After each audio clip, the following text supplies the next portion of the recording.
পঞ্চম খণ্ড অজামিল উপাখ্যান প্ৰথম কীৰ্তন ঘোষা জয়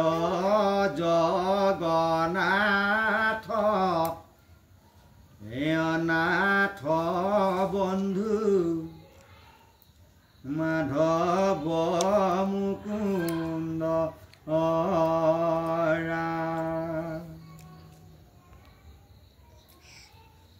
এ হৰিৰ নামৰ শুনিও মহিমা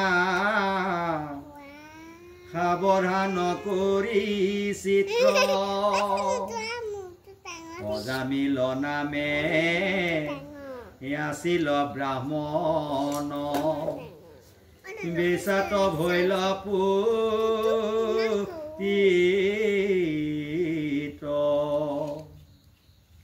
এ বিপ্ৰৰ ওৰসে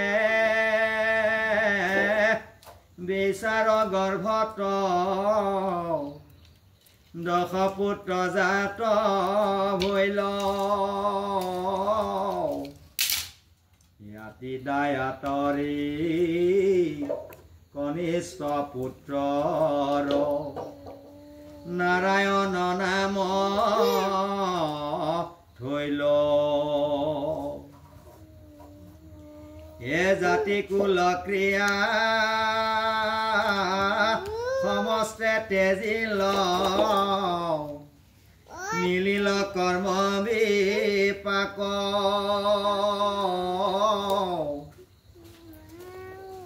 যত মহাপাপ সমস্ত সিজিল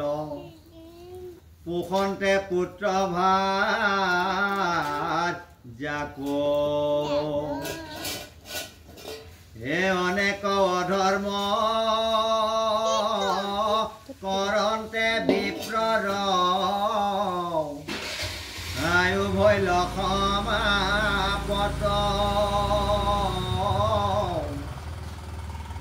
ভয়ংকৰ তিনি গোটা যমদূত ইয়াগে ভৈল উপগত কৃষ্ণ অজামিল নামৰ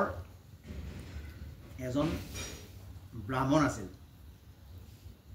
তেওঁ কি কৰিলে তেওঁ মাজতে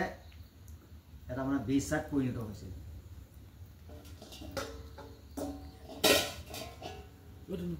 কনৌজপুৰ নামৰ এখন দেশত অজামিল নামে এজন ব্ৰাহ্মণ আছিল তেওঁ এটা সময়ত বেশ্যাত মানে পৰিণত হৈছিল বেশ্যাৰ সংগত আৰু সেই ব্ৰাহ্মণৰ ঔৰসত তেওঁ কি হ'ল দশপুত্ৰ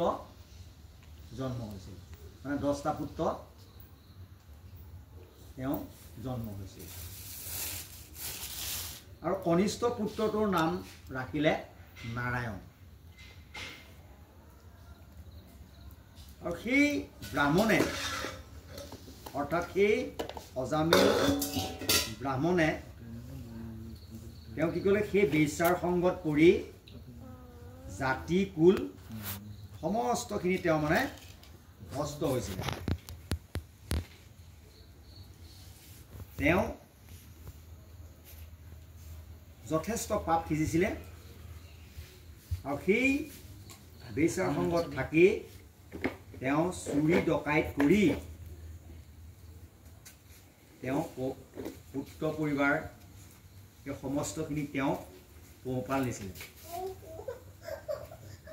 আৰু এনেধৰণে তেওঁ বেশ্যাত পতিত হৈ তেওঁ কি হৈছিলে আয়ুস লাহে লাহে কমি আহিছিল 85 বছৰ হোৱাৰ পিছতো তাৰমানে কোনো ধৰণৰ তেওঁ মানে জ্ঞান নজন্মিছিল কাৰণ জ্ঞানটো মানে উদয় নহৈছিল তেওঁ বেশ্যাৰ সংগত থাকি চুৰি ডকাইত আদি অকৰ্ম কৰ্ম কৰি তেওঁ সেই বেশ্যাৰ সংগত লিপ্ত হৈছিল এই হাতে পাখ জৰি চৈখুতে ৰকৰি ফুলন্তৰ তাৰ জাংগ কৃষ্ণ বৰ্ণকায় দেখি ধাতু যায় হাতত লোহাৰ ডাংগ এ ব্ৰাহ্মণ ধৰি জীৱ বাজ কৰি বান্ধিলে কহাত তুলি ভয়ে অজামিলে পুত্ৰক ডাকিল আইক নাৰায়ণ বুলি কি হ'ল যেতিয়া তেওঁ এনেধৰণৰ বিশ্বাস পতিত হৈ অকৰ্ম কৰ্ম কৰি থাকোঁতে তেওঁ মহাপাপ ঘটিছিলে অৱশেষত সেই অজামিলক এই পাপৰ কৰ্ম কৰাৰ কাৰণে তেওঁক 3 জন যমদূতে আহি তেওঁক ধৰি নিবলৈ আহিছিল গতিকে সেই 3 জন যমদূতে কি কৰিলে তেওঁক হাতত মানে জৰি লগাই বান্ধিবলৈ আহিছিল কিন্তু তেনে সময়তে